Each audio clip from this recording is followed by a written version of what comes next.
Out of these troubled times, our fifth objective, a new world order, can emerge, a new era, freer from the threat of terror, stronger in the pursuit of justice, and more secure in the quest for peace.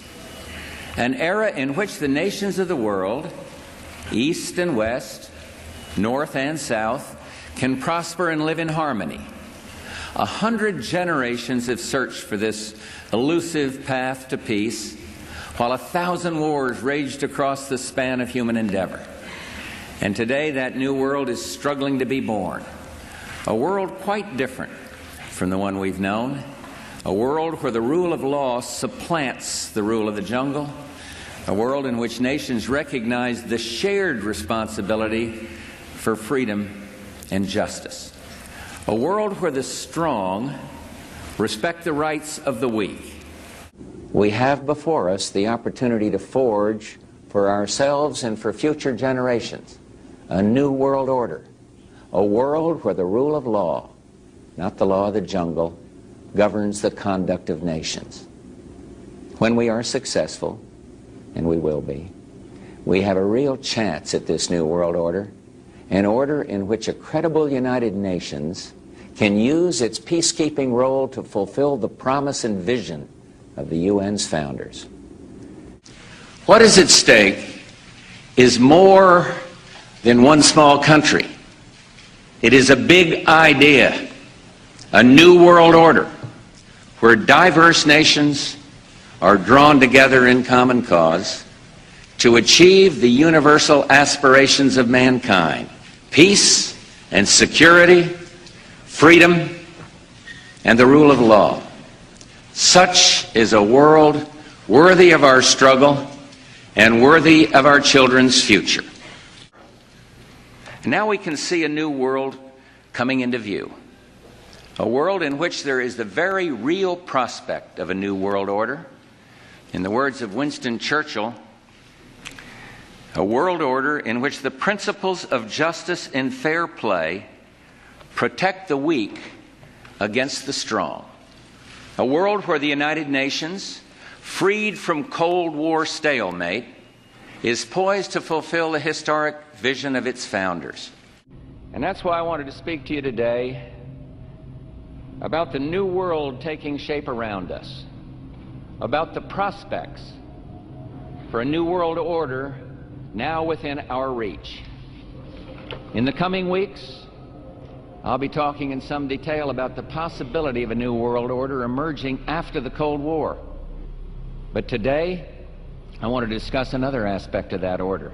You see, as the Cold War drew to an end, we saw the possibilities of a new order in which nations work together.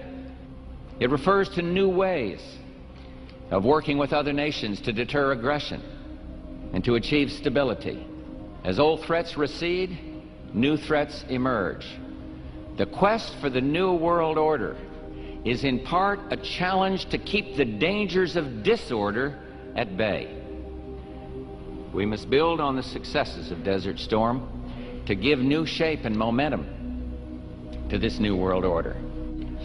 Only when this transformation is complete will we be able to take full measure of the opportunities presented by this new and evolving world order. The new world order really is a tool for addressing a new world of possibilities. This order gains its mission and shape not just from shared interests, but from shared ideals. The President George Bush has talked time and time again about a new world order, and this is the best chance to begin to establish the new world order, and that's why the stakes are so high. From 1945 and the end of the war through 1989 and the end of the Cold War, we had a worldview. Republican and Democratic presidents alike, from Harry Truman to George Bush, stood for freedom and stood for certain propositions that would make America strong and healthy and grow the middle class and shrink poverty and stand against communism. And after 1989, President Bush kept said, and it's a phrase that I often use myself, that we needed a new world order, and instead it looks like we got a lot of disorder. And we still, and after 9/11, we've been more sensitive. But it is the awareness itself that will drive the change. And one of the ways it will drive the change is through global governance and global agreements. Now, much has been said by the Secretary of State and others about a new world order, about a defining moment in history. I have no doubt about the potential of this moment to be defining in terms of history, but that definition can be negative as well as positive. And how negative or positive it will be will depend on what kind of new world order we really create. Can it truly be said that the United States of America, trading off better treatment to China for an abstention on a vote, cozying up to Syria with its record of support for terrorism, or making promises to other countries in exchange for a hold your coat, you go ahead and take the risks and casualties endorsement, can it truly be said that these create a new world order? Can it really be said that we're building a new world order when it's almost exclusively the United States who will be fighting in the desert? Not alone, but almost. Displaying pride and impatience and implementing what essentially amounts to a Pax Americana. Is that a new world order? Can it really be said that this is a true new world order when it lacks a true United Nations collective security effort with the full measure of international cooperation and burden sharing which that should carry? With the end of the Cold War, Henry Kissinger pointed out in his superb book on diplomacy, he said, "None of the most important countries which must build a new world order have had any experience with the multi-state system that is emerging. Never before has a new world order had to be assembled from so many different perceptions or on so global a scale. Nor has any previous order had to combine the attributes of the historic balance of power system with global democratic opinion and the exploding technology of the contemporary period." That was written in 1994, and it may be even more relevant today. As I've told you before, because I love it so much, they also created the Great Seal of the United States. And that Great Seal of the United States has on it, Novus Order Seclorum, a new order for the centuries, for the ages, forever. There is a chance for the President of the United States to use this disaster to carry out what his father, a phrase his father used, I think, only once, and hasn't been used since, and that is a new world order. During the conflict with Saddam Hussein, which he handled so superbly in a short-term sense, but he kept talking about a new world order. And then President Bush, at the end of that war, promised he would give 4 graduation addresses, 4 commencement addresses, describing that new world order and what America's role was going to be in it. It turned out he gave one of those addresses and canceled the other 3 and talked about something else. That's what, because they weren't. And this present window of opportunity during which a truly peaceful and interdependent world order might be built will not be here for too long. You believe deeply in your system, and we believe just as deeply in our system. It is not our common beliefs that have brought us together here, but our common interests and our common hopes. The interest that each of us has to maintain our independence and the security of our peoples, and the hope that each of us has to build a new world order in which nations and peoples with different systems and different values can live together in peace, respecting one another while disagreeing with one another, letting history rather than the battlefield be the judge. It's past the point of talking. We know historically that the global governance the sort of agenda to these issues is very hard to try and with all the best intentions, it's very hard to actually activate. We're seeing that right now. We're seeing a lot of fragmentation going on in Copenhagen, a lot of different agendas pulling in different directions. And the closest we came to the dream was when we were doing THX and everybody was writing their scripts. Everybody was hanging out at the pool table drinking cappuccinos and waxing philosophically about the New World Order and everything. Type 1 civilization is a connected civilization, a single global culture, a single global language, global communication, global politics, We see this beginning now.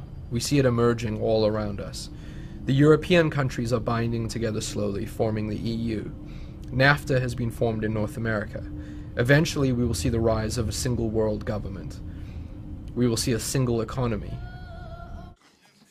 2009 is also the first year of global governance, with the establishment of the G20 in the middle of the financial crisis.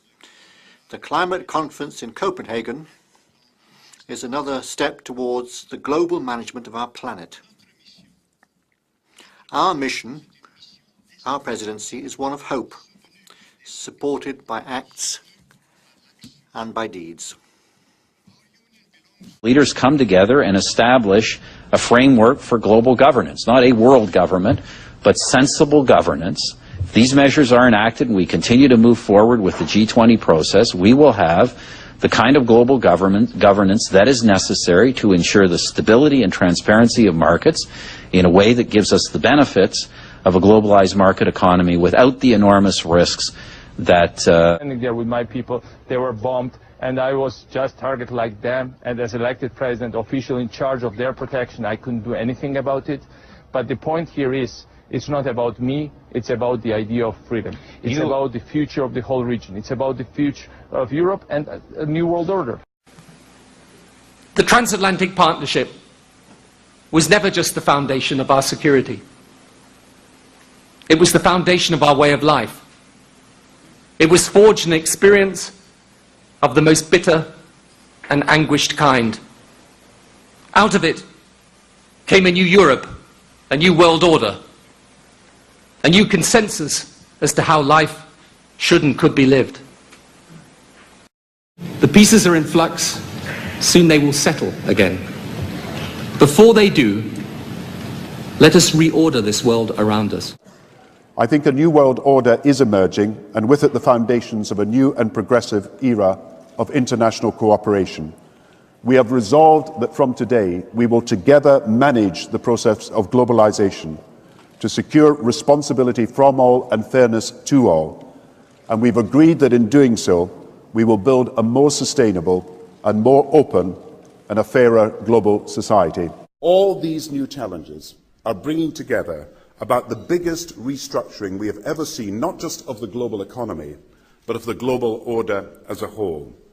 And 200 years ago, a famous British Foreign Secretary said that the new world had been called into existence to redress the balance of the old.